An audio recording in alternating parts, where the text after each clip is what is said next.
एक है जो एक्चुअल में हमारे साथ में होता है या एक्चुअल में इस दुनिया में होता है, दूसरा है जो हमारा इंटरप्रिटेशन होता है of what happened. For example, there are two people in a relationship. अगर दोनों से पूछा जाए कि जो आपकी रिलेशनशिप थी, मान लो 5 साल की, अगर उसको आपको डिफाइन करना हो एक पेपर के ऊपर, तो वो रिलेशनशिप क्या थी, तो दोनों की जो स्टोरी है वो बिल्कुल अलग होगी एक दूसरे से। दूर दूर तक कुछ भी मैच नहीं हो रहा होगा। कुछ सिमिलैरिटीज होंगी, कुछ ऐसे इवेंट्स जो दोनों सेम तरीके से डिस्क्राइब कर रहे होंगे, but in majority of the cases सब कुछ अलग अलग होगा। यानी दो अलग अलग स्टैंड पॉइंट्स हो गए।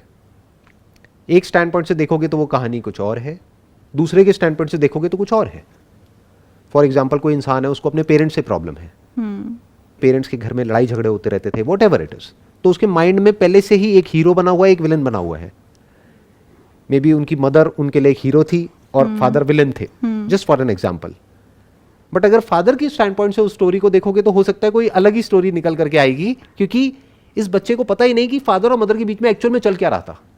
Yeah, that is true. Past is nothing but a standpoint. It's a narrative. It's a story. It's a superimposition on reality. कि जो हमारे साथ में एक्सपीरियंसेस होते हैं उसमें से बहुत ही कम हमारे माइंड में एक्चुअल में स्टोर होते हैं। Yeah. क्योंकि इस पॉइंट पर भी अगर आप देखोगे तो यहाँ पर इतना कुछ हो रहा है जिसकी कोई हद नहीं है। लेकिन अगर मैं आपसे पूछूंगा आपकी ब्रेन में क्या क्या स्टोर हुआ, इस स्टूडियो में क्या क्या है, तो उसमें से हार्डली 2-4 चीजें आपकी ब्रेन में स्टोर होगी, बाकी की तरफ तो आपका ध्यान ही नहीं गया। अब सोचो किसकी तरफ ध्यान गया, किसकी तरफ नहीं गया।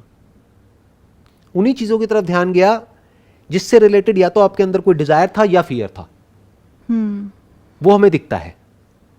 जैसे अगर 1000 गाड़ियां सड़क पे जा रही हैं, उसमें से कौन सी दिखती है जिससे रिलेटेड कहीं ना कहीं कोई डिजायर होता है, या जो गाड़ी हमारे पास में होती है उससे मिलती जुलती। जैसे अभी आपने कोई नई गाड़ी खरीदी है तो वही गाड़ी उसी ब्रांड की, उसी कंपनी की आपको सब जगह दिखने लग जाएगी।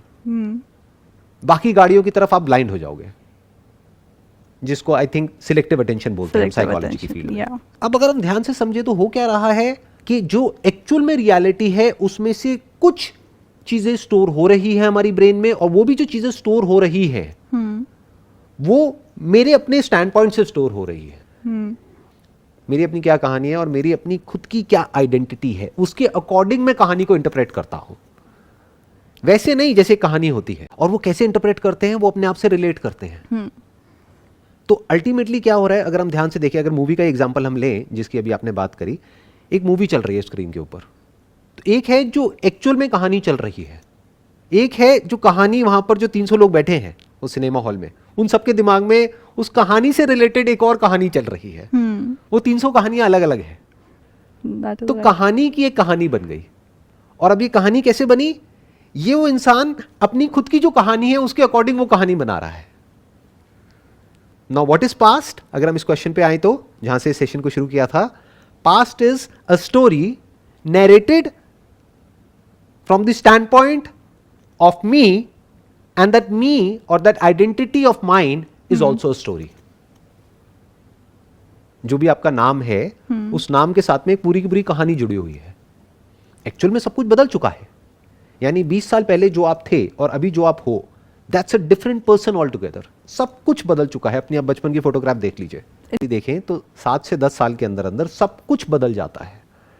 All the organs, everything in the body changes. तो it's not same any more. बिल्कुल ऐसा है पास्ट। अगर हम पास्ट को समझने की कोशिश करें, एक बहती हुई नदी है, उसको कौन इंटरप्रेट कर रहा है, उसी नदी में एक छोटा सा बुलबुला। कैसे इंटरप्रेट कर रहा है, वैसे नहीं जो कि एक्चुअल में उस नदी में हो रहा है, बल्कि जैसा वो